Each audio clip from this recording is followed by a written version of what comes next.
Atos 19. E sucedeu que, enquanto Apolo estava em Corinto, Paulo, tendo passado por todas as regiões superiores, chegou a Éfeso, e achando ali alguns discípulos, disse-lhes: recebestes vós já o Espírito Santo quando crestes? E eles disseram-lhe: nós nem ainda ouvimos que haja o Espírito Santo. Perguntou-lhes então: em que sois batizados? E eles disseram: no batismo de João. Mas Paulo disse: certamente João batizou com o batismo do arrependimento, dizendo ao povo que cresce naquele que após ele havia de vir, isto é, em Jesus Cristo. E os que ouviram foram batizados em nome do Senhor Jesus, e impondo-lhes Paulo as mãos, veio sobre eles o Espírito Santo, e tanto falavam em línguas como profetizavam, e eram ao todo uns 12 homens. Amém, igreja? Feche a Bíblia, coloque no banco, na cadeira, e pegue na mão da pessoa mais perfumada do seu lado. Eu tentei bonito, não deu certo. Perfumado deve ter alguém ainda. Isso. Aperte a mão da criatura com carinho até ela falar aleluia. Pentecostal que não faz barulho está com defeito de fabricação, não é? Vamos orar mais uma vez? Senhor, mais uma vez entramos na sua presença nesta madrugada, e nós entendemos que dentro de alguns minutos este ambiente ficará pequeno para o tamanho da glória que o Senhor vai enviar do alto dos céus. Os que vieram tristes começarão a saltar de alegria. Os que vieram se arrastando não voltam para casa se arrastando. Hoje voltarão voando nas asas de um novo tempo. E antes que eu comece a revelar os seus segredos, cerque esta igreja com a sua glória. E num raio de 5 quilômetros, onde houver um demônio alojado, eu dou a esses demônios segundos para sumirem de Sorocaba, porque se não sumirem, serão queimados pelo poder da sua glória que aqui será derramada. Rasga os céus sobre nós, manda anjos de fogo descerem aqui, que estes anjos desçam, trazendo brasas de fogo nas mãos, comecem a esparramar estas brasas entre nós, e onde houver um crente cheio do Espírito Santo, pega ele nesta madrugada, Jesus, e mostra o caminho da verdadeira e poderosa adoração. Fala conosco, fica conosco, é o que eu te peço agora e sempre. E toda a igreja diz: os que podem, tomem seu assento, aplaudindo a Jesus, porque Ele é bom, porque Ele é maravilhoso. Me acompanha no teclado o pastor Roberto Marinho, que já esteve aqui comigo nas últimas 2 vezes, e eu não consigo me livrar dele. Estou em oração profunda, né, Roberto? Se ele dormir ali, por favor, alguém jogue algum sapato nele, tá? Vai ali dar um beliscão, porque ele fala que não dorme, ele diz que é só descansa os olhos. Roberto é uma benção. E também estou feliz de estar aqui acompanhado hoje de uma das minhas filhas, a caçulinha, que é a rapinha do tacho. Fica de pé, Camille. Essa é a Camille. Olha para o pessoal, todo mundo te vê, olha para a esquerda, para a direita, isso. Vai que aparece um varão aí, né? Brincadeira. Também está a Malu, fica de pé, Malu. A Malu é a filha postiça, né? Ela não é da nossa igreja, as duas moram aqui em São Paulo, estudam em São Paulo. E como domingo é dia das mães, elas estão voltando comigo para casa. A mais velha tem culto na igreja dela, volta amanhã, porque mora aqui em São Paulo também. Se dormir também, vai envergonhar o papai, por favor, tá bom? Pois bem, olha para o seu irmão, diga: está preparado ainda ou não? Pergunte: cabe aí dentro do seu estômago espiritual mais uma comida? Então posso ouvir aquele glória a Deus bem grande?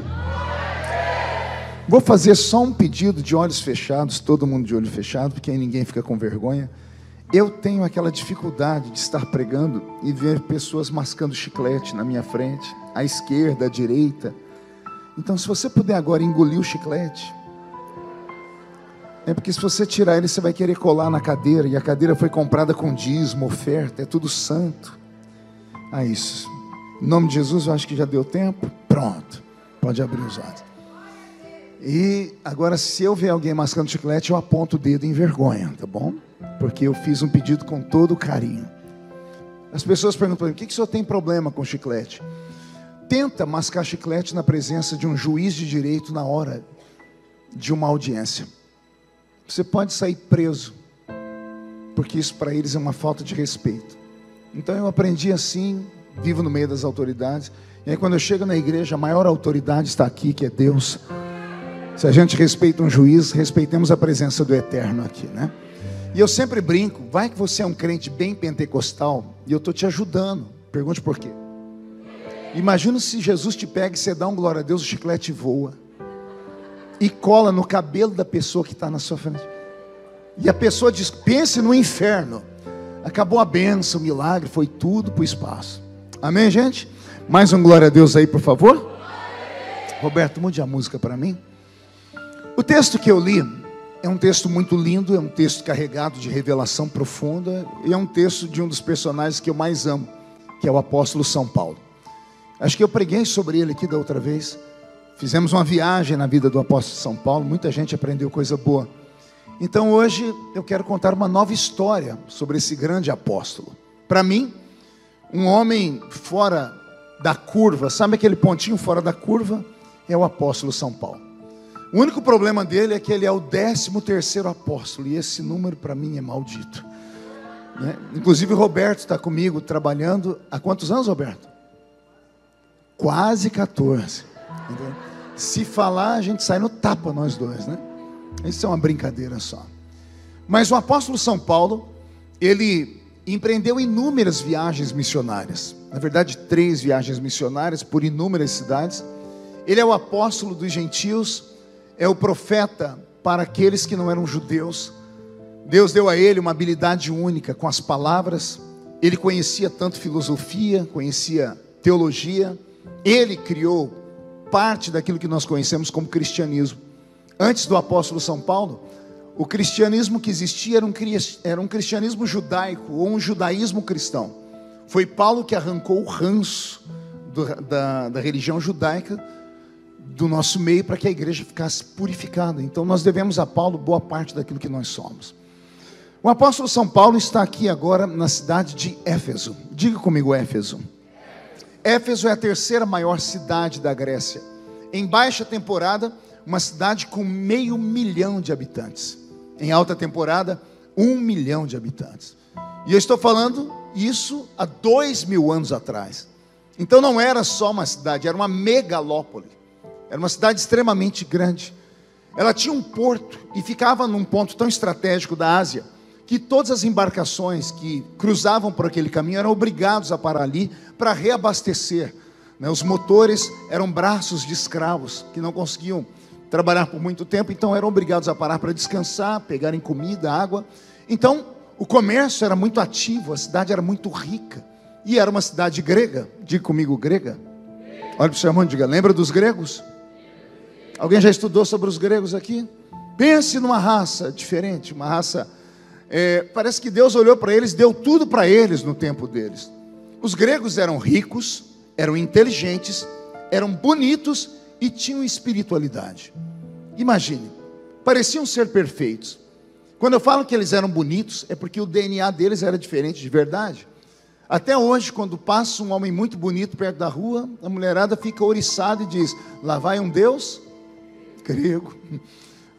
E as mulheres e os homens falam a mesma coisa. Se você pegar o panteão dos deuses da Grécia Antiga, em fotos, imagens, estátuas feitas pelos grandes artesãos daquele tempo, você vai ver que eles eram belos. Você pega o Zeus, que é o deus dos deuses para eles, pense num velhão grisalho, cabelo enrolado, uma barba bem feita, queixo quadrado, o peito dele desse tamanho, uma barriga de tanquinho igual a do Gesiel, né? Uma coisa assim bem feita, né? E ele na mão com um raio ainda. Esse é o Zeus, né? É o deus dos deuses. Os gregos eram tão interessantes nessa questão de deuses, que eles tinham uma tríade de deuses. Eram Zeus, Poseidon e Hades. Cada um deles mandava em uma esfera do universo. Zeus era o deus dos céus, Hades era o deus do mundo inferior, do mundo dos mortos, e Poseidon, o deus dos mares. Esses deuses, quando ficavam entediados lá no Monte Olimpo, se materializavam, andavam pela terra e dormiam com as moças. E dessa união, segundo a mitologia deles, nasciam aquilo que eles chamavam de semideuses. E aí Hollywood ama muito isso. De vez em quando coloca um semideus na telinha, né? Nós temos aí a Fúria de Titãs, Hércules, a própria Mulher Maravilha, né? Filha de Artemísia com Zeus e todas essas histórias. Então os gregos, eles tinham a sua própria religião. Só que mais que a religião, eles tinham uma cultura que era acima da normalidade. Imagine que hoje, depois de 2000 anos que Jesus passou por aqui, coloque quase 1000 anos antes de Jesus, e eles já estavam andando lá por Atenas, tentando entender a vida. São os gregos que inventam a tal da filosofia. Alguém já estudou filosofia aqui? Pensa numa coisa chata e morosa. A palavra filosofia vem de duas palavras no latim, philos e sofia. Philos, amigo, amante. Sofia, inteligência, sabedoria. Filosofia, amante da sabedoria, namorados do conhecimento. Eu me lembro que há algum tempo atrás, uns 2, 3 anos atrás, eu estava lá em Brasília e de repente eu abri meu WhatsApp e a minha filha mais velha, a Karen, mandou para mim uma mensagem. Ela quase não manda, eu falei, é BO, problema. Já deu até aquele frio na boca do estômago. Eu abri para ver, ela falou, pai, me ajuda a interpretar esse texto. Eu gosto de interpretar texto, sou um leitor assíduo. E quando comecei a ler o texto, eu li a primeira frase, a segunda e voltei de novo. Li de novo a primeira, a segunda frase. Na terceira vez, falei, eu sou um burro, porque eu estou lendo a terceira vez, não estou entendendo nada. Aí eu rolei para cima para ver quem tinha escrito. Platão. O infeliz do Platão viveu milhares de anos antes de nós. E até hoje dá nó na cabeça dos nossos filhos na universidade. Isso que era um texto só dele. E se eu falasse de Sócrates, de Aristóteles e de tantos outros mais? Então os gregos eram inteligentes por natureza, eram belos por natureza, eram ricos por natureza e ainda tinham, se não bastasse tudo isso, uma religião só deles, onde o céu era só deles. O céu dos gregos ficava na Grécia, ficava no alto do Monte Olimpo. É para esse povo que o apóstolo São Paulo vai pregar.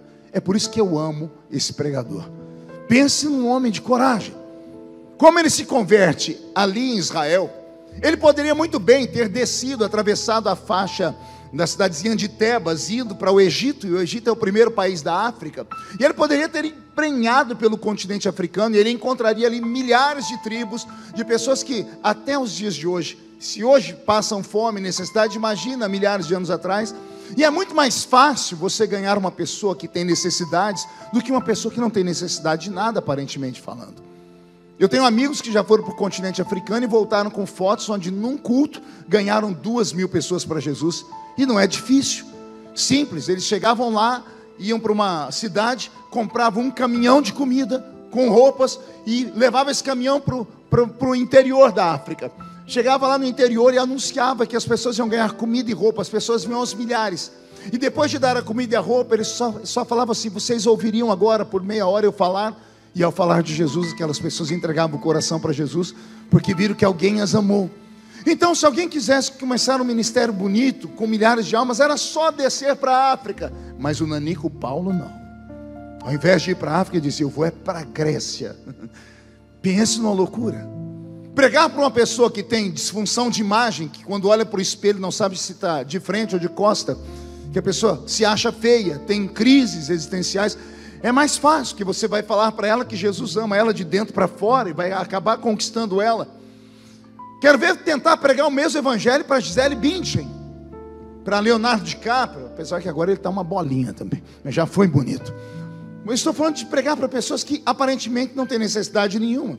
Uma coisa é pregar para quem passa fome, outra coisa é pregar para quem tem dinheiro sobrando. Uma coisa é pregar para uma pessoa ignorante, que mesmo ela dizendo que não acredita, você vai para a argumentação no campo das ideias, ela se curva, porque diante da sabedoria a pessoa se curva. Outra coisa é você pregar para uma pessoa que já sabia a filosofia. Então eu amo a história de Paulo por causa da sua coragem. Ele vai pregar onde ninguém vai. É porque ele sabia quem tinha mandado ele para aquele lugar. Um homem que encontra com Jesus no caminho de Damasco, e a sua glória derrete as órbitas dos seus olhos, e depois ele recebe o milagre da vista de novo. Não tem demônio no inferno, não tem anjo no céu, e não tem homem na terra que faça tal pessoa parar de servir a Deus. Por isso eu amo Paulo. Posso ouvir um glória a Deus por isso? Pois bem, mas Paulo está agora na cidade de Éfeso. A Bíblia Sagrada diz no início que Paulo estava vindo da cidade de Corinto. Diga comigo, Corinto. O que Paulo estava fazendo na cidade de Corinto? Eu fui estudar a história, eu fiquei muito feliz. Essa história de congresso de igreja não fomos nós, assembleanos, que inventamos, não. Desde a Bíblia Sagrada já tinha. O aniversário das igrejas cristãs era comemorado no dia de Pentecoste, porque o dia de Pentecoste era uma festa do povo judeu, a festa das primícias, a festa do alto da montanha, a festa do Pentecoste. E como o Espírito Santo desceu sobre a igreja no dia de Pentecoste, teve-se então aquela data como sendo a data da inauguração da igreja. Então, em todas as festas de Pentecoste, as congregações que existiam se reuniam para uma linda festa. E o apóstolo São Paulo está vindo da cidade de Corinto, em uma época de festa de Pentecoste. Então ele participou de um congresso ali. E eu fiquei um dia imaginando como era um congresso na cidade de Corinto. Imagine você que o congresso era feito em um único dia. E nesse único dia o culto era de manhã, de tarde, de noite. Era feito em anfiteatros. E eu imagino o pastor da cidade de Corinto mandando cartas, convite para as igrejas da Capadócia, da Panfilha, da Frígia, de Jerusalém, da Judéia, Samaria. E convidando os irmãos, dizendo, neste Pentecoste, nós nos reuniremos para fazer uma linda festa de aniversário na cidade de Corinto. Venha, traga a sua igreja, a sua caravana. Estarão pregando, vai anotando aí, o apóstolo São Pedro, o apóstolo São João, estará pregando também o apóstolo São Paulo. Imagina se vocês estão aqui até, olha o horário, ali está correto aquele relógio, está não, né? Imagina, vocês estão me ouvindo 2 horas da manhã, e você tem paciência de ouvir. Eu sou um Zé Mané perto do apóstolo São Paulo. Agora imagine se a igreja recebesse um convite, o apóstolo São Paulo vai estar pregando, o apóstolo Pedro pregando, o apóstolo São João pregando. Eu imagino as caravanas vindo de todos os lados, e a igreja de Corinto toda feliz, e o anfiteatro lotado de pessoas, e o culto de manhãzinha sendo iniciado. Eu imagino o anfitrião da festa e disse, irmãos, nós ouviremos agora no primeiro horário um estudo bíblico com o apóstolo São Pedro. Recebam Pedro, por favor. E lá vai Pedro pregar. Imagino Pedro dando uma olhadinha para os irmãos e começando a prédica dele dizendo, o pecado está nos separando de Deus, está nos jogando no inferno, e aqueles que pecam não verão a face do Senhor. Porque eu digo, a terra e os elementos que agora nela existem não mais existirão, passarão por um estrépito e grande tremor, e o fogo consumirá tudo e a todos. Porque quem lê as encíclicas de Pedro do final da vida dele, ele era muito incisivo e raivoso. Imagine Pedro pregando 2 horas só sobre pecado, e quando ele termina, está todo mundo desse jeito, ó. Alguns roendo a unha, outros sentindo o fogo do inferno debaixo da sola do pé. E quem organizou a festa está com o coração na mão. Roberto, mais baixinho o seu teclado, por favor. Quem organizou a festa está com o coração na mão, porque acha que a festa acabou. Aí o anfitrião vai dizer, irmãos, não fiquem apreensivos não, porque agora nós vamos ouvir o segundo período da pregação dessa manhã com o apóstolo São João. E aí vai João, amigo de Pedro, sócio da embarcação, os dois começaram junto. Eu imagino João olhando e dizendo, irmãos, fiquem tranquilos, eu conheço Pedro. Né, Pedrão? Lembra como Jesus te chamava? E Pedro abaixando a cabeça. Tinha hora que ele te chamava de Cefas, tinha hora que ele te chamava de Simão, e tinha hora que ele te chamava de Pedro. E eu imagino Pedro já abaixando a cabeça, né? Porque todo mundo sabe que quem tem intimidade, não sei se vocês têm algum problema na família. Eu, quando estou em casa e estou perto da minha esposa, eu chamo ela apaixonadamente de Di. Quando eu chamo ela de Edileuza, ela fala, o que aconteceu? Ela falou, por que você me chamou de Edileuza? Porque é seu nome. Ela, não, você só fala assim quando você está bravo. Ou seja, Jesus tinha formas de chamar Pedro. Tinha hora que ele chamava de Pedro, tinha hora que chamava de Cefas, e tinha hora que ele chamava ele de Simão. Isso é um estudo para um outro dia, porque cada hora Jesus via Pedro de um jeito. E aí Pedro está lá sentado, e João dizendo, irmãos, o que Pedro pregou é verdade, mas eu tenho uma mensagem para vocês. Filhinhos, não pequeis, mas se pecardes, tendes um advogado para com o Pai, Jesus Cristo justo. Porque 3 são os que testificam no céu, e 3 são os que testificam na terra. E João, com aquele carinho, aquele todo, foi quebrando o gelo, e a igreja adorou o Senhor naquela manhã, e deve ter sido lindo. Isso é imaginação minha, tá, gente? Terminou o culto da manhã, todo mundo saindo para o almoço. Os crentes mais velhos aqui, não sei se tem alguém da minha época, que a gente ia para os congressos de juventude. Alguém chegou a ir assim, pegar caravana e ir para congresso? Tem alguns aqui. Vocês lembram como é que era? O que acontecia depois do estudo bíblico da manhã? A gente ia tudo comer, enfrentava aquela fila, né, para a gente comer aquela comida feita só para congresso. O arroz tinha nome, era arroz vaticano. Papa. Outros chamavam de arroz carnavalesco, porque vinha em bloco. A gente usava a faca para cortar o arroz. E era assim, era arroz, carne de panela e repolho. Imagina tudo isso fermentando. Era uma benção. Mas a gente não ia para a comida, a gente ia para o congresso, tudo era festa.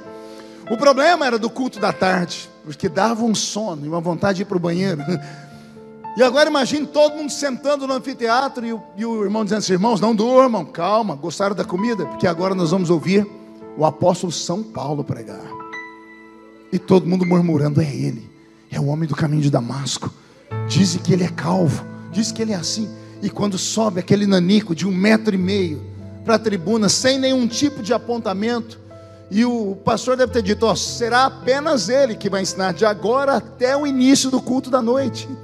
E as pessoas pensando: onde é que está o esboço da pregação dele? Estava tudo aqui dentro. Também uma cabeça daquele tamanho, né? Um nanico, uma cabeça gigante, calvo. Há quem diga que era caolho e manco de uma perna. E você ainda acha que é feio? Pois é, esse era o modelo que Deus ia usar naquele dia para falar com as pessoas. E as pessoas estão todo mundo imaginando: o que esse homem vai falar? E eu imagino Paulo olhando para os irmãos dizendo: irmãos, eu estive numa igreja onde eu plantei algum tempo atrás e voltei lá, a igreja está muito bem. Tem alguém aqui da igreja de Tessalônica? Os irmãos levantando: caravana toda. Pois é, eu estive lá, e a última vez que eu estive lá, os irmãos me questionaram sobre os mortos. E eu fui orar a Deus e o Senhor me deu uma palavra. E eu coloquei um nome nesta palavra, uma matéria que eu transformo em estudo, uma matéria de escatologia. Escatos, futuro, logia, estudo. E é sobre isso que eu quero falar aqui nessa tarde. Porque o Senhor me disse que, dada a palavra de ordem, o mesmo Senhor descerá do céu com alarido, voz de arcanjo e trombeta de Deus. E os que morreram em Cristo ressuscitarão primeiro. E depois nós, os que ficarmos vivos, seremos transformados e arrebatados seremos. E estaremos para sempre com o Senhor Jesus nos ares. É isso que aconteceu. Aquele povo foi incendiado. 3 horas de escatologia bíblica. O povo deve ter saído ali cheio do Espírito Santo. E o pastor dizendo: os irmãos agora procurem a casa de algum irmão aí para tomar um banho, e a gente volta logo para o culto à noite. Já passaram por isso? Não? Alguém lembra da época? Você ir para a casa do irmão para tomar banho, 50 pessoas para usar um banheiro só. Que loucura. O banho que a gente tomava era um banho chamado banho tcheco. Era tcheco aqui, tcheco ali. Não tinha como tomar banho direito, era isso. Mas a gente não ia por causa de banho, por causa de comida. Nós íamos para a pregação, para ver Deus falar. E pelo que eu li aqui, no primeiro versículo que eu li em Atos 19, o melhor ficou para o final da festa. Porque para o final da festa o pastor anuncia: agora ouviremos Apolo pregar. Infelizmente desse eu não sei o que falar para os irmãos, porque não tem uma única frase dele na Bíblia. Mas por que ele ficou por último? Porque o próprio apóstolo São Paulo disse: não há entre nós ninguém que tenha a eloquência de Apolo. Então chega a me arrepiar. Se Paulo está falando que Apolo era bom, que era eloquente, ele devia ser assim. Apolo devia ser uma mistura de Silas Malafaia com Benny Hinn, com T.D. Jakes, com Oral Roberts, com Juliano, Samuel e um pedacinho da unha do Marco Feliciano. Devia ser esse pregador. Eu não sei o que Apolo pregou, mas para ter ficado à noite, o culto deve ter terminado debaixo de tanta unção, de tanta graça e milagres, que os irmãos voltaram para casa do jeito que eu quero que vocês voltem nessa madrugada, possuídos pelo Espírito Santo. Amém até aqui? Terminando aquela linda festa, os irmãos foram para uma casa. Os irmãos que eu digo são os pastores. ofereceram um jantar aos pastores, porque é isso que acontece quando termina um seminário, um simpósio. Os pastores vão para um lugar e ali batem papo, conversam. A tradição diz que foi nesta festa, na cidade de Corinto, na casa de um irmão, que o apóstolo São Pedro, que presidia a igreja de Jerusalém, se levantou e disse: irmão Paulo, nós como igreja de Cristo, como corpo do Senhor, temos um presente para o Senhor. E Pedro diz que a igreja se reuniu, todas elas, e deram uma oferta para que Paulo comprasse uma casa de veraneio, e Paulo pudesse terminar os dias dele escrevendo. Porque Paulo sofria ameaças de morte por onde ia. Paulo foi jogado de cima de muralhas. Paulo sofreu 3 naufrágios. Em um dos naufrágios foi parar numa ilha, e lá na ilha, ele estava tentando se aquecer da ilha. A Bíblia diz que saiu uma víbora e picou a mão dele ainda. A pior peçonha que pode existir entre todas as cobras. O veneno dela é mortífero e mata em segundos. Ele sofreu tudo que você possa imaginar e um pouco mais. A igreja tinha medo de perder Paulo por causa da sua sabedoria, por causa do seu arrebatamento de sentidos. Ele foi até o 3º céu, voltou e tinha revelações para dar. Então os irmãos se reuniram para dar a Paulo uma nova história. E a tradição diz que quando Paulo olhou aquela homenagem, ao invés de ele ficar feliz e agradecer, Paulo começou a gemer. E o gemido de Paulo incomodou a todos. E Pedro perguntando: você está gemendo por quê? E Paulo dizendo: ai. O que foi, Paulo? É a cabeça que dói porque te jogaram de cima de uma muralha. E Paulo falando: ai. Ai o que, Paulo? O que é que dói? É a sua coluna porque você caiu de cima de um cavalo? Ele: não. Ai. Ai o que? Ai de mim, se não anunciar o evangelho de nosso Senhor e Salvador Jesus, o Cristo. E eles constrangidos: então, se você não pode paralisar, está aqui o dinheiro, faça o que você quiser com ele.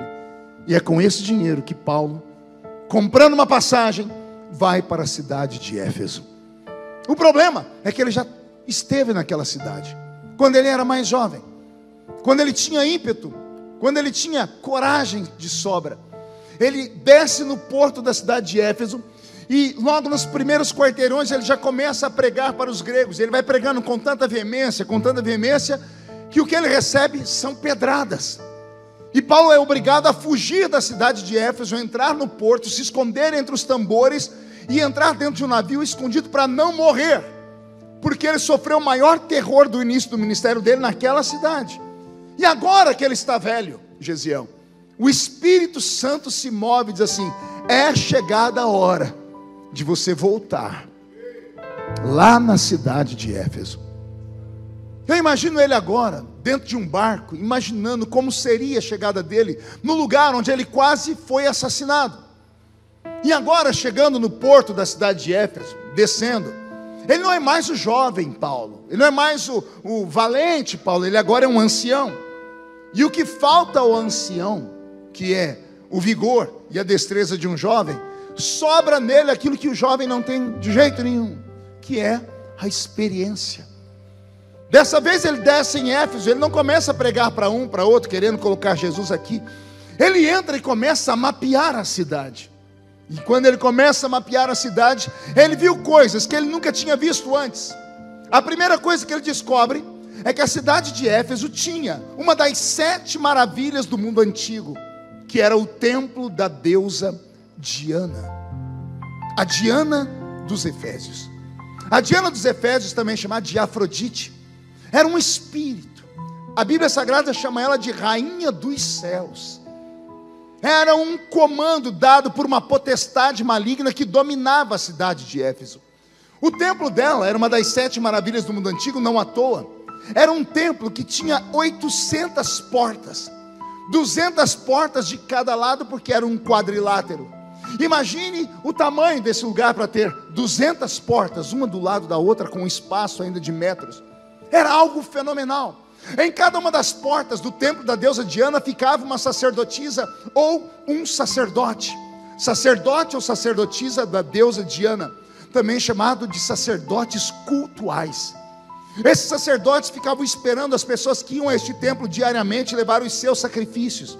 E quando entregavam os seus sacrifícios, eles entravam lá dentro, onde tinha um lugar de matar os animais. E enquanto estavam matando os animais, eles recebiam a incorporação de um espírito, de uma entidade. E a entidade revelava a eles o que é que a pessoa tinha que fazer mais. O sacrifício de sangue era apenas para abrir a oportunidade para eles falarem com a deusa Diana. E quando eles recebiam as entidades, eles voltavam às pessoas e diziam a elas: a deusa pediu outro sacrifício.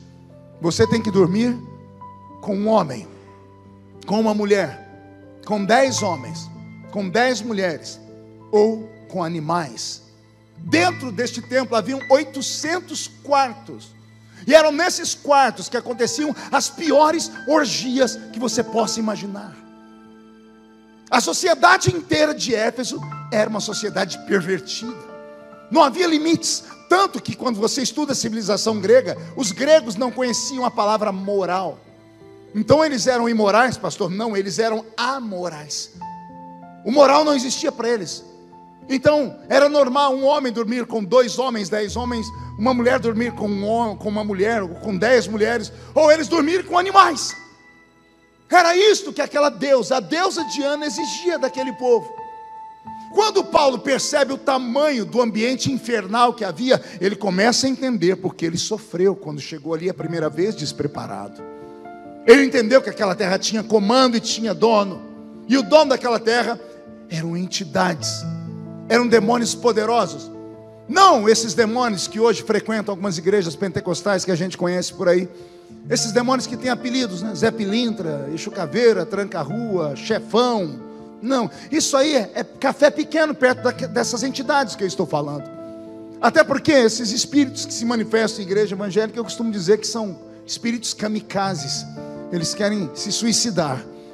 Imagine estar tendo lá um jogo do Palmeiras e não sei quem é o pior inimigo do Palmeiras, quem é? Corinthians, Palmeiras de um lado, Corinthians do outro. Aí vai um corintiano lá no meio da torcida do Palmeiras, ou vice-versa, vai dar morte.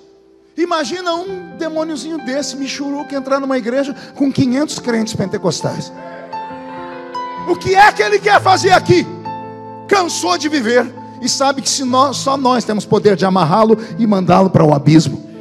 Mas os espíritos que mandavam em Éfeso eram aqueles que a Bíblia os catagola, chamando eles de potestades, tronos, entidades superiores.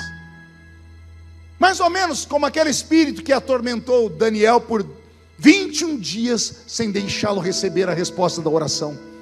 Que quando Gabriel desce, eu estive preso nos céus da Pérsia pelo príncipe do reino da Pérsia. Não era um principado da terra, era um principado de um outro mundo invisível. Eram demônios de verdade. Na história de Paulo, estudando espiritualidade, e no meu curso de teologia eu ensino sobre demonologia, satanologia, porque os crentes modernos já não acreditam mais nisso. Foi feito um estudo aqui em São Paulo, há pouco tempo atrás, pelo IBGE, em São Paulo, não, no Brasil. Chegaram-se à seguinte conclusão: 80% dos brasileiros acreditam que Deus existe, mas só 40% acreditam que o diabo existe. Olha que coisa interessante. É um contrassenso, porque se você acredita em Deus, você tem que acreditar que existe uma força contrária, que é o diabo. Se existe o bem, existe o mal. Se existem anjos que protegem, existem demônios que atormentam. Sim ou não, igreja? Só que a igreja moderna já não mais os percebe. Já perceberam que não cai mais ninguém endemoniado dos nossos cultos também? Um dia desse estava num debate sobre isso, e o irmão falou: na minha igreja não cai ninguém endemoniado, porque primeiro, demônio não existe. Isso aí são reações psicossomáticas de um cérebro doente. Eu tive que anotar isso para poder procurar o que era, que significava, que eu achei que ele estava sendo renovado, em língua estranha. Reações psicossomáticas do cérebro. Um outro disse assim: não, na minha igreja não cai demônio, porque é muito poder. E eu aqui falei: mentira, porque eu já preguei lá. Não tem poder nenhum. Acontece milagre naquela igreja, cai neve. Os irmãos ficam tudo gelados. Você fica 5 minutos perto de alguém, você pega resfriado. Aí eu comecei a explicar qual é o meu pensamento de verdade. O meu pensamento é que um demônio, quando se manifesta em alguém, não é que ele se manifesta ali porque ele apareceu naquela hora. Ele habita dentro da pessoa. Mas ele só se manifesta quando ele é provocado, ou ele só se manifesta em protesto, porque alguma coisa o está incomodando. E antigamente as coisas incomodavam o diabo. É claro, uma pessoa chegava no nosso meio a convite de alguém e sentava entre canelas de fogo. Do lado esquerdo estava a irmã que orou o dia inteiro. Do lado direito alguém que estava em jejum. Atrás alguém que estava num propósito. Na frente alguém que não via pornografia, que não ia a jogos, que não assistia TV, que só tinha tempo para orar, ler a Bíblia e jejuar. Essas pessoas começavam a dar glória a Deus e aleluia. O ambiente era tomado pelo céu. Eu ensinei isso aqui na última vigília que eu preguei. O culto começa em Sorocaba, mas não termina em Sorocaba.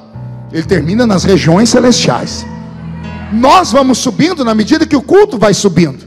É por isso que eu não gosto de ficar pregando e as pessoas ficarem me olhando com essa cara feia, parecendo que foi batizado num pote de vinagre. Está entendendo? Se fosse um velório eu entenderia, mas é um culto de guerra. Se fosse um culto de domingo eu entenderia, mas é uma vigília. E vigília não é culto para crente normal. Os normais estão em casa assistindo o corujão. Quem vem para a vigília cansou de ver coruja, querem ver a pombinha do Espírito Santo voar aqui dentro. Então não pode haver conforto numa vigília. Você tem que me ajudar a guerrear aqui dentro, porque uma andorinha sozinha não faz verão. Culto de vigília é culto de guerra, porque quem está lá fora não dorme. Lembra da minha oração? Tem gente que ri da minha oração. Num raio de 5 quilômetros. Sim, porque os demônios obedecem à minha voz, porque eu sou um sacerdote do Deus vivo, porque eu falo para eles ficarem longe em nome de Jesus. E demônio não é onisciente, não é onipresente. Eles não podem estar em 2 lugares ao mesmo tempo, e eles não podem ler a nossa mente. Se eles estão num raio de 5 quilômetros, com exceção dos que estão transmitindo pela internet, eles não sabem o que está acontecendo aqui dentro. Na mente deles, você entrou aqui triste, deve sair triste, porque todo culto que você vai, você entra triste, sai triste. Mas se Deus essa noite virar uma chave na sua mente, se nesta noite Ele te encher de glória do Espírito Santo, quando você sair daqui, o demônio tentar te atormentar de novo, quando ele tentar fincar as unhas dele na sua mente para mexer nela, eles vão encontrar um bloqueio do capacete da salvação brilhando, e a sua história pode mudar da noite para o dia. Alguém acredita nessa loucura? Então dá um grito de glória a Deus bem alto aí. Então, por favor, não se escandalize com o que eu vou dizer agora. A nossa situação está tão brava que os demônios estão congregando conosco, estão se tornando membros da gente, porque ninguém tem mais temor a nada e a ninguém. As pessoas são donas do seu próprio nariz. Se alguém começa a apertar muito, eu já não estou gostando desse ambiente, que isso aí está se metendo na minha vida. Aí vem aqueles relativistas dizendo, não, mas não, a Bíblia diz isso, mas não é isso que ela quer dizer. Ah, meu Jesus amado. Esses dias eu preguei na minha igreja sobre leis, e eu dei um ensinamento que o pessoal riu bastante, depois entenderam. Existem leis que a gente nunca vai concordar com elas. Tem algumas que eu não concordo. Por exemplo, na minha cidade criou a lei do capacete para quem usa moto. Eu sei que isso protege a vida, mas no meu pensamento, o cidadão, no Estado democrático de direito, ele tem que ter direito de escolher o que ele quer. Ah, mas vai morrer, o problema é meu, a vida é minha. Mas criou-se a lei, e aí eu fiquei triste, porque eu tenho uma moto que está lá parada há 200 anos, né? Eu tenho uma Fireblade 900 cilindrada, aquela de corrida. Nunca mais pude usar a moto. Pergunte por quê? Capacete. Aí alguém fala, por que você não põe um capacete? Porque você não tem um cabelo como o meu. Ah, porque não é você, bocó. 40 minutos para arrumar. Aí você põe o capacete, ele amassa o cabelo. Aí você tira o capacete, o cabelo sobe. Eu olho no retrovisor da moto, eu estou parecendo o gadareno da Bíblia. Então aposentei. Eu teria outra escolha. Não vou cumprir a lei, vou andar sem capacete. É um direito meu, sim ou não? Só que se a polícia parar, ela me prende. Eu posso não concordar com a lei, mas lei não se discute. Lei se cumpre. O que eu estou dizendo aqui? Que não adianta você tentar aplicar o que você pensa a respeito da palavra. A lei está ali, você acreditando nela ou não, crendo nela ou não, achando ela idiota ou não. Você tem o direito de respeitar a lei ou não. Se respeitar a lei, você vai ser beneficiado pelo que está escrito aqui. Se não respeitar a lei, mais cedo ou mais tarde você vai ter que pagar pelo que está escrito aqui. Existem leis estabelecidas, leis espirituais. O Senhor Jesus disse: a nossa guerra não é contra a carne nem contra o sangue, mas é contra um espírito maligno. Espíritos existem, demônios existem, não me interessa o nome deles. Existem demônios territoriais, existem demônios que mandam em famílias, existem demônios que atuam em famílias, espíritos familiares. Isaías falou sobre eles. Existe uma série de coisas do mundo espiritual que alguns crentes moderninhos, só porque falam how are you, só porque tem anelzinho de formatura, diz assim: não, isso aí é invenção. Fale o que quiser, eles existem. E possivelmente as coisas na sua vida não vão para frente, porque eles estão lá atuando. Enquanto você não acredita neles, eles acreditam em você. E eles vão tomando ponto, eles encontram ponto de contato, eles entram dentro da casa das pessoas através de objetos, através de roupas. Pastor, isso é ensinamento louco. Não, não é Bíblia. Se a roupa do apóstolo São Paulo, quando colocado sobre um demônio, fazia um demônio ir embora. Se a roupa do apóstolo São Paulo colocado sobre um doente, o doente era curado. Se a roupa de um santo leva uma unção, a roupa de um ímpio também pode trazer coisa ruim. Se o Espírito Santo pode acompanhar isso, os espíritos malignos também podem. E se eu começar a falar disso, vai ter gente que não vai dormir à noite. Já teve uma irmã ali atrás que fez o sinal da cruz. É sério. Alguém aqui já comprou em uma loja uma grife chique, daquelas coisas bem bonitas, ou uma mesmo meia boca, e na hora de pagar lá no caixa, do lado do caixa tinha um pote de sal grosso com a cabeça de alho? Quem já viu isso? Você comprou lá, você teve a sensibilidade de, quando entrar no biombo para vestir aquela roupa, orar antes, falar: Senhor, me protege. Você levou para casa aquela, você teve a oportunidade, a sensibilidade de dizer: Senhor, o que está entrando na minha casa tem que ser santificado. Porque se você não quebrar maldições com palavra, elas não saem com pensamento, porque demônio não lê pensamento, só acredita na palavra falada. Ah, pastor, você ora para comer? Quem ora para comer aqui? Para o almoço, para a janta, dentro da sua casa? Parabéns. Você faz a mesma coisa quando você está no restaurante? Alguns fazem, outros têm vergonha. Ah, mas está todo mundo olhando. Pois bem, você faz a mesma oração quando está no trabalho e a sua amiga te dá um pedaço de bolo. Você faz a mesma coisa quando lá na escola alguém te dá uma bala. Pastor, aí já é demais. Pois bem, esse é o problema. A gente não tropeça em coisa grande, a gente tropeça em coisa pequena. Eu estava pregando em Ji-Paraná, lá no Ji-Paraná, mesmo em Rondônia. O Roberto estava comigo. Na hora da oração, uma menininha de 12 anos vomitou cabelo amarrado com agulha. Detalhe, a menininha era filha de uma diretora do círculo de oração. Lá para cima, não se corta o cabelo até hoje. Santidade ao extremo, inclusive na aparência. Quando nós vimos aquilo, a mãe apavorou, todo mundo apavorou. Terminou o culto, chamamos a menina para sabatinar ela, para saber como é que aquilo entrou dentro dela. E ela buscou na cabecinha dela o que ela comeu de diferente aquela semana. Ela lembrou que foi na escola. Chegou a mãe de um amiguinho, levou uma forma de bolo e deu para todo mundo. Pegamos a data, fomos ver. Era um dia festivo de Cosme e Damião, que na magia negra se chamam Ibeji e Omolu. Ela comeu o bolo. Como é que esse bolo virou essas coisas dentro da criança? Eu fui entender assistindo o Serginho Groisman. Serginho Groisman levou um psicólogo lá uma vez, um psiquiatra, e ele chamou um rapaz da plateia, e ele hipnotizou o rapaz. Todo mundo estava rindo, achando que não funcionou. Ele tirou uma cebola do bolso e disse para o rapaz: coma essa maçã. O rapaz comeu aquela cebola e lambia os dedos. E o hipnotizador perguntava para ele: está doce? Muito doce, está parecendo mel. E todo mundo rindo. E o rapaz: vocês estão rindo porque é uma maçã docinha, comer ela inteira. Quando o moço foi no ouvido dele, clicou, deu uma palavra de comando, o rapaz parou e vomitou inteiro. Ele estava com a cebola na mão, mas ele via uma maçã. Não brinque com as coisas espirituais. Não brinque com objetos, não brinque com comida, não brinque com roupa, porque os demônios, eles existem e atuam. Paulo entrou na cidade, e agora que ele é mais velho, ele começa a mapear, ele começa a entender o que é a cidade de Éfeso. Ele dá mais uns 200 passos, ele encontra no centro da cidade de Éfeso o maior centro de feitiçaria da Grécia Antiga. E quando ele percebe que a cidade é dominada por demônios e é dominada por um espírito de luxúria, ele começa a entender onde é que ele tinha se metido. Ele estava num ambiente hostil. Pastor, como é que o senhor sabe essas coisas? História e Bíblia. Mais tarde você vai ver que Paulo, na cidade de Éfeso, disse assim: e os feiticeiros vinham para o meio da rua e traziam livros e fórmulas de encantamento para serem queimadas no meio da rua. Por que que esses feiticeiros abandonaram as fórmulas mágicas deles? Pergunte a mim por quê.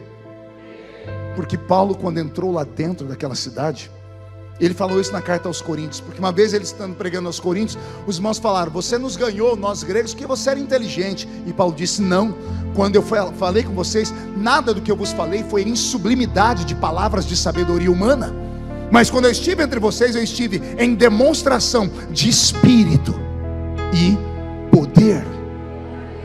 Estou com o corpo todo arrepiado. Vou falar de novo.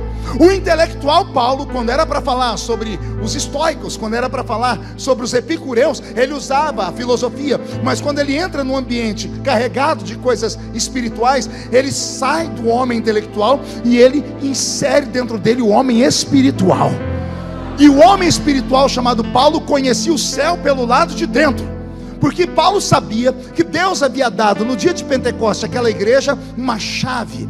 O batismo com o Espírito Santo não é só um sinal para que alguém fale: eu sou mais espiritual do que o outro, ou para a pessoa falar meia dúzia de palavras que ela não entende. O batismo com o Espírito Santo é uma chave que Deus dá na mão de um crente que crê no Pentecoste. E quando o culto começa e o crente sai da terra e acessa as regiões celestiais, aparece na frente desse crente um armário. Esse armário, quando aberto com essa chave chamada batismo com o Espírito Santo, mostra para ele 9 prateleiras. Em cada uma dessas prateleiras há um dom sobrenatural. Existem dons de elocução, dons de poder e dons de revelação. E nós, assembleianos, só crescemos nesse país por causa desses dons. Nós não crescemos porque somos bonitinhos ou porque nós temos pessoas importantes, não. Os nossos velhos pais não sabiam ler nem escrever, mas quando dobravam o joelho no chão, o céu desabava sobre a igreja. Quando cantavam usando pandeiro e sanfona, o Espírito Santo dançava com os irmãos na igreja. As pessoas eram curadas, eram batizadas com o Espírito Santo durante a pregação da palavra. Não era preciso trazer um agitador de águas de fora, nem um cantor extremamente famoso. Bastava eles começarem a falar: foi na cruz onde um dia eu vi, e o céu descia sobre eles.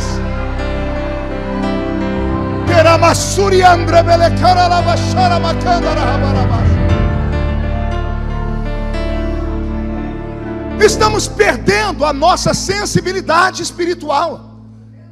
Estamos trocando o sobrenatural do culto por cultura humana. Queremos ouvir pessoas inteligentes, que tenham sacadas rápidas. Queremos dar gargalhadas no culto, e isso não é nada errado. Mas nós não podemos esquecer que se nós sairmos do culto sem nenhum tipo de armamento pesado,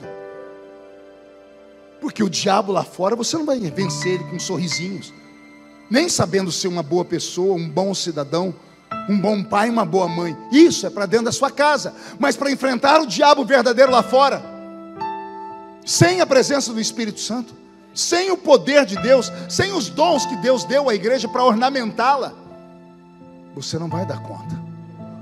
O diabo você não vence ele no muque, você vence ele entrando no mundo dele. E quando você entra no mundo dele, você o amarra e você o expulsa.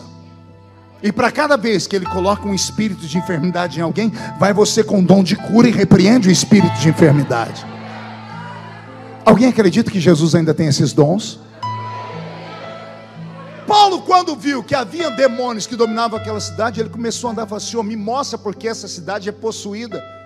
Ele vira uma esquina e ele encontra 12 homens. O nosso texto. Quantos homens? Paulo encontrou eles, já deve ter encontrado, e diz: a paz do Senhor. E todo mundo respondeu: a paz do Senhor. Como é que ele sabia que eles eram crentes? E como é que eles sabiam que Paulo era crente? Paulo percebeu que havia algo nele que testificava com eles, e deles testificava com ele. Interessante é o diálogo, pastor Gesiel. Paulo senta com eles e faz as mesmas perguntas que um crente, quando encontra outro crente, pergunta, né? Você é de que igreja? Sou da Assembleia. Mas de qual ministério? Mas qual convenção? Tem que fazer umas 4 perguntas para saber de que assembleia que é. Não é isso que Paulo pergunta. Paulo faz uma pergunta esquisita para um crente. Os 12 são crentes. Aí ele pergunta para eles: vocês conhecem o Espírito Santo?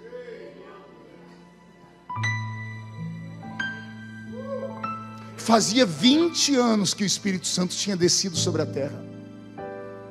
A igreja tinha 20 anos de idade, adolescente, e já não lembrava mais do Espírito Santo. Já não conheciam mais o poder do Espírito Santo.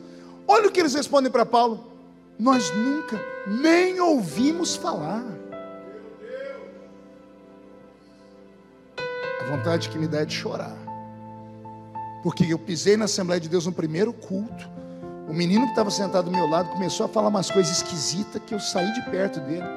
Eu conhecia ele, meu vizinho, chamava Márcio Sestari. Tinha hora no culto que ele fazia assim: oh, glória! Ele parecia que recebeu o espírito do Bruce Lee. Ele fazia: que é isso?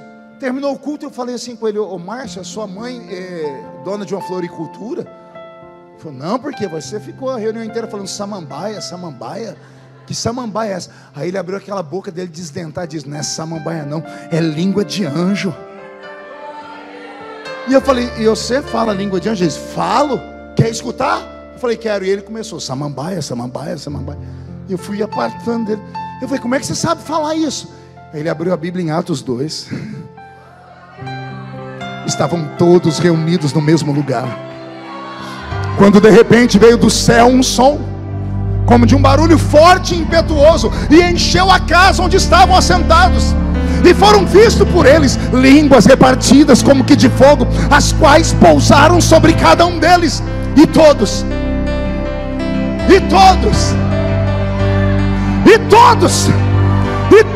foram cheios do Espírito Santo, e começaram a falar em outras línguas, conforme o Espírito Santo lhes concedia que falassem.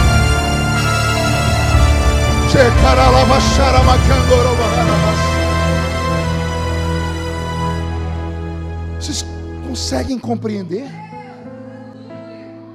Meu primeiro dia na igreja, quando me falaram isso, eu falei: eu posso receber? Ele disse: pode. Eu falei: como é que eu faço? Ele disse: ora e jejum. Eu não sabia o que era jejum. Fui aprender depois, me ensinaram. 2 meses depois, dia do batismo, me falaram que se eu buscasse, eu podia ser batizado com o Espírito Santo dentro do tanque. Ó, que pretensão a minha. Eu falei: vai ser ali, quando eu entrar naquela água, eu vou levantar falando em línguas. Eu levantei da água quase afogado. Acho que acharam que eu tinha mais pecado, me seguraram um pouquinho lá debaixo. Eu falei: poxa, não fui batizado. Achei que Jesus não gostava de mim. E uma irmãzinha disse: continua buscando. Era todo culto. Eu falei: eu busco de que jeito? Ela disse: dá glória. Eu falei: como? Ela disse: glória. Eu falei: que mais? Ela: glória. Eu falei: que mais? Glória. Eu falei: e aí? Glória? Glória, glória, glória, glória, glória, glória, glória. E eles não sabiam, tinha cultura. Uma hora a sua língua vai enrolar. Eu ficava dando glória a Deus, olhando para o espelho para ver a hora que a língua ia enrolar. Jovenzinho, eu acreditava. E eu busquei. 2 meses e 1 semana eu recebi o batismo com o Espírito Santo. Hoje as pessoas vêm para o nosso culto, nem sabem o que é isso. Nossos cultos tiveram que ter o barulho trocado. Tivemos que inventar barulhos extras para ocupar o barulho do Pentecoste que havia no nosso meio. Hoje nós batemos palma. Na minha época ninguém batia palma. Hoje nós temos um teclado. Na minha época não tinha isso. Não tinha músicas como nós temos hoje. Era tudo diferente. O barulho vinha de dentro da alma. Era um barulho que arrepiava, que fazia... Eu lembro de irmãos sendo batizados com o Espírito Santo, cantando o hino da harpa na igreja. Hoje nós temos que fazer cultos especiais. Deus mudou por acaso? Não, nós mudamos. Nosso alvo mudou. Nossos objetivos mudaram. E aí, um monte de gente com problema. Aí crentes pentecostais depressivos. Aí nossos filhos, a professora chama lá, a filha do irmão, o filho do irmão está se cortando o pulso. Não existia isso há 20 anos atrás, porque nós ensinávamos as nossas crianças a buscar o batismo com o Espírito Santo. Quantos cultos eu participei e orei com crianças que foram batizadas com o Espírito Santo ali, orando com elas, Nós não acreditamos mais nessas coisas sobrenaturais. Falamos que queremos da boca para fora, mas não provamos buscando. Não queremos pagar o preço. Não queremos entrar numa outra dimensão. E aí o diabo se fortaleceu. Aí ele manda na sua vida, ele manda no seu trabalho, ele manda na sua empresa, ele manda na sua casa, ele manda nos seus desejos. Você não dá conta de vencer essa carne miserável. Você se entrega a ela todos os dias e fica dizendo: ai, me ajuda, pede para todo mundo orar por você, e você mesmo não ora porque não tem afinidade com o Espírito Santo. Mas se você buscar Ele nessa madrugada, Ele pode pegar na sua mão e te levar para uma viagem só de ida, para um mundo que você talvez nunca mais vai voltar dele. É claro que não é fácil, porque se você entrar nessa dimensão que eu estou dizendo, você vai receber apelidos: fanático, santarrão, beato de igreja. Vão te chamar de louco, vão dizer que você não é bem-vindo mais porque você é extravagante demais, vão falar que você atrapalha, vão te convidar talvez até a sair do meio do seu clã de amigos. E por causa dessas coisas ninguém quer mais. As pessoas querem que a igreja seja um local de entretenimento, uma reunião social onde todo mundo se reúne, come uma coisinha, bate um papinho e vai para casa. Para isso você não precisa de igreja. Vá para o Rotary Club, vá para o Lions Club, tenta uma vaguinha na maçonaria, porque lá é reunião de pessoas importantes da sociedade. Igreja é hospital, gente. A gente entra aqui para ser curado. E se você está dentro do hospital e não há cura, é perigoso você entrar doente, sair mais doente ainda, porque você vai pegar a doença do outro. E só tem uma maneira de ser curado: é descer aqui no meio do culto a junta médica. É Pai, Filho e Espírito Santo. E os enfermeiros que são os anjos. E a palavra é o bisturi, porque ela vai na divisão da alma e do espírito. Ela vai cortando e o Senhor vai curando. E aí começa esse barulho. É esse barulho que traz o céu para a terra. É essas línguas estranhas que mandam o diabo embora. Então, em nome de Jesus Cristo, não tenha vergonha de ser um crente pentecostal. Não se envergonhe de dar gritos de glória a Deus. Não se envergonhe de fazer coreografias pentecostais. Manda o diabo para o inferno e recebe poder, recebe autoridade.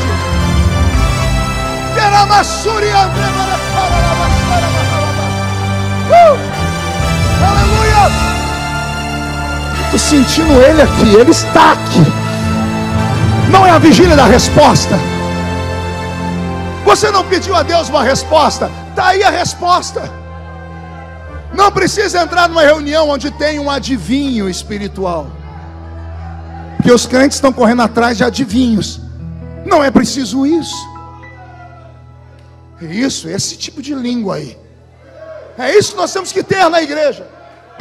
Não tem mais intérprete, porque ninguém mais ora em línguas estranhas alto, Gesiel. O Senhor Deus ainda fala, e Ele pode te dar uma nova história depois desta madrugada. Ele pode te batizar com o Espírito Santo agora. De que jeito, pastor? Da glória. É glória, glória, glória, glória, glória. É você ignorar quem está à sua esquerda, à sua direita. Mas pastor, o que vão falar de mim? Ninguém aí paga as suas contas. Ninguém te visita quando você está doente.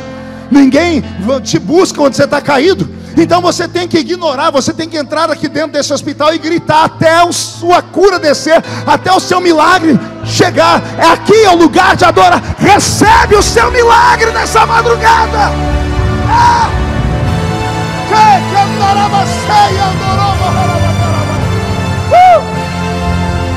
O céu está baixinho aqui. Pega a sua parte, pega a sua parte nessa madrugada. Pegue ela.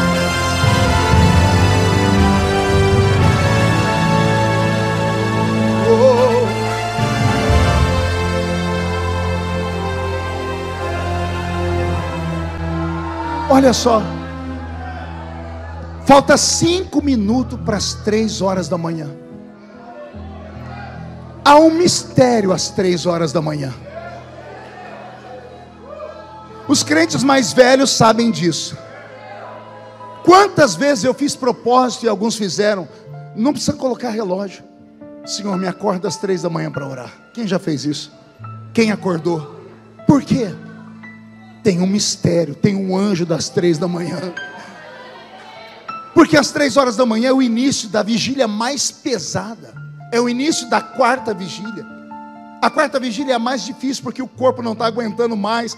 É a hora que os bandidos saem para roubar, é a hora que os espíritos malignos saem, é a hora que as pessoas vão para os cemitérios desenterrar corpos, para comerem carne em estado de putrefação, para se aproximar do espírito deles, que eles amam. E nós crentes mal conseguimos sacrificar a nossa carne para orar às 3 da manhã. Quem sabe daqui 4 minutos Deus não faz algo novo na sua história. Não é à toa que eu estou aqui, pastor Samuel. Eu estou vindo de uma série de cultos, eu estou cansado. Eu tenho mais 2 cultos quando chegar em Orlândia, agora, daqui a pouco. Mas eu não posso deixar de falar para vocês que as guerras e as nossas batalhas não podem ser vencidas nessa esfera. Nossas batalhas se vencem nessa esfera. E Deus nos deu armas. Quando Paulo ouviu daqueles homens que eles não conheciam o Espírito Santo, a Bíblia diz que Paulo, impondo sobre eles as mãos, todos foram batizados com o Espírito Santo. Agora de novo, Paulo com 12. A cidade de Éfeso virou do avesso. Ele pregou lá 3 anos e meio. A cidade de Éfeso teve a maior igreja da história. Quando Jerusalém passou fome, a igreja de Jerusalém, porque Pedro mandou todo mundo vender tudo que tinha e colocar nos pés dele. Quando acabou aquele suprimento e Jesus não voltou, quem sustentou a igreja de Jerusalém foi a cidade de Éfeso. Se tornou uma igreja tão importante que o apóstolo São João terminou os dias dele pastoreando a cidade de Éfeso. Era tão importante que quando ele estava lá na ilha de Patmos, Jesus mandou uma carta só para a igreja de Éfeso. Olha que igreja que cresceu. Por que se tornou a igreja mais poderosa? Porque Paulo, com 3 anos e meio, fechou os centros de feitiçaria. Está na Bíblia. As pessoas vinham queimar as fórmulas de encantamento e os livros no meio da rua. 3 anos e meio, não precisou mais que isso. E o templo da deusa Diana caiu no esquecimento. Você digita no Google, fim do templo da deusa Diana, a desculpa que vão dar: houve um terremoto e rachou o templo, que era uma das 7 maravilhas do mundo antigo. Eu já vi terremoto acabar com um prédio, mas acabar com uma religião?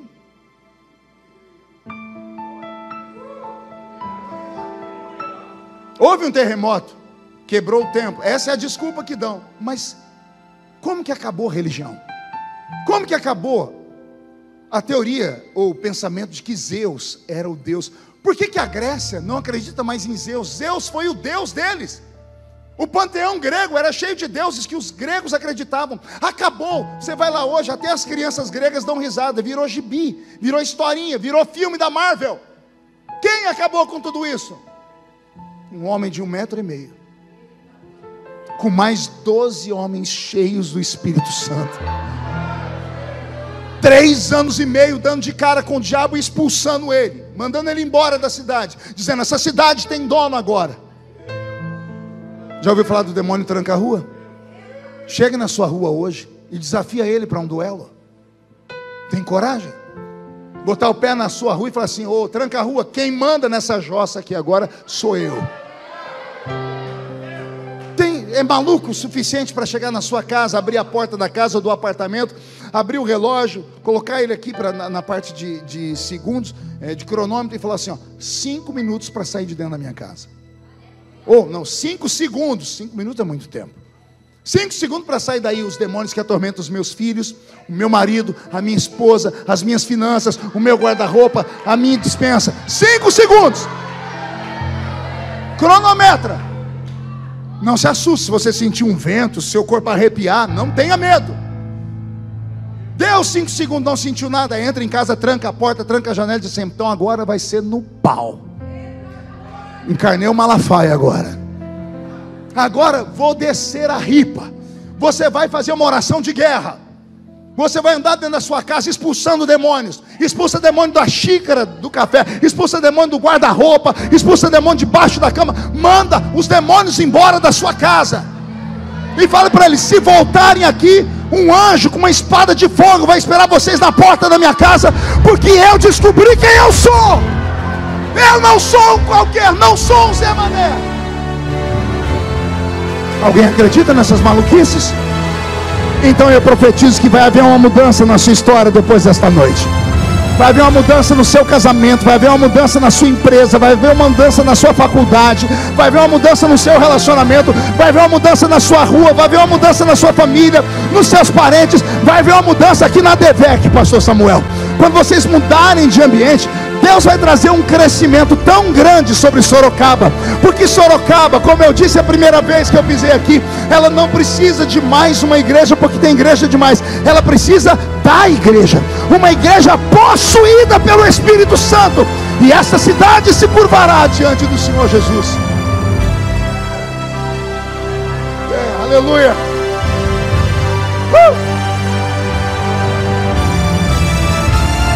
Aleluia.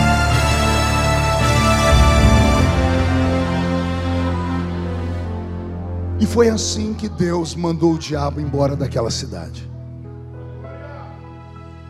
E por favor, quem expulsou os demônios daquela cidade não foi um crentezinho de coque que só tem 2 dentes na boca. Foi um filósofo, foi um advogado, foi um doutor da lei.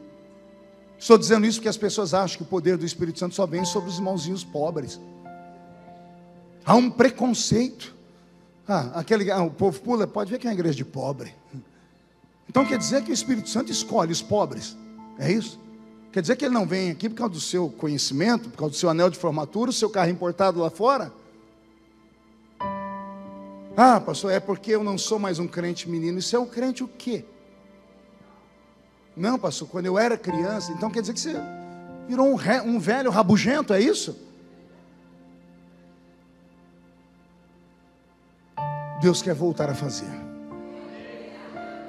mas Ele só pode fazer se a gente quiser. E Ele não vai obrigar ninguém, somos nós que temos que buscar. Quem procura, acha. Se bater a porta, ela abre. Se pedir, recebe. E o poder do Espírito Santo está à disposição de todos aqui nessa noite. Fique de pé comigo.